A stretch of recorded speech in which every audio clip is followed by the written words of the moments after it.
Alright, new air filters in place. Start it up.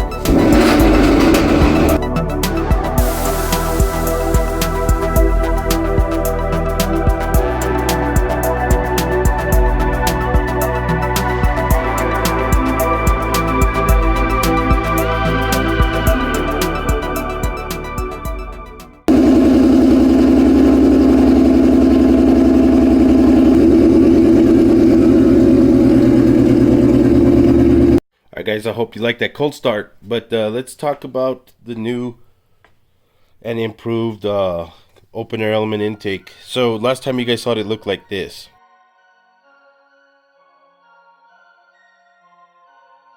Now I was able to make some changes. I added a 45-degree elbow there. This section here over the radiator fan shroud, that way no hot air being pulled through the radiator blown onto the unit. Overall, that should have been a minor improvement over IATs. Also was able to, with the 45-degree elbow, the reason why I did that was it allowed me to tweak it more to adjust the angle to be able to move the filter deeper into the fender and isolate it more from the engine. I did a car wash test, it passed, I went through, no issues, didn't get any water on it, so I think I found a good spot for it there. That hose there coming off the PCV, that kind of runs, it's kind of loose, just runs down into that panel I made there. I was able to cut and mold it and put it in such a way that it acts as a barrier to prevent the hot air and radiated heat from getting directly to the filter to suck it into the engine. So far it's been working good. I've been averaging 3 to 4 degrees above ambient while driving. I have a new filter on the way today. It's also an aerate. I've had luck with it since it picked up 15 wheel with this one. That's pretty much proof that it worked. And I'm happy to stick with aerate at this point, just because, you know, if it worked before, it can only get better, because I did order a larger one. This one that measures 4-inch flange with a 6-inch base with a 7-inch length or height.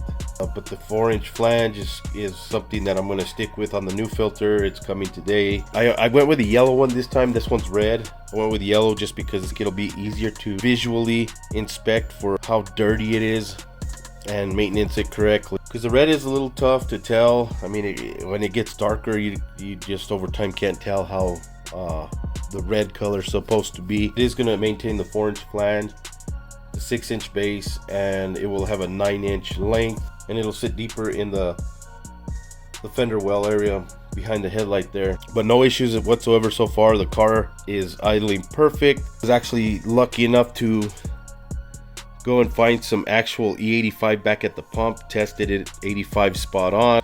So I put the 85R tune back on.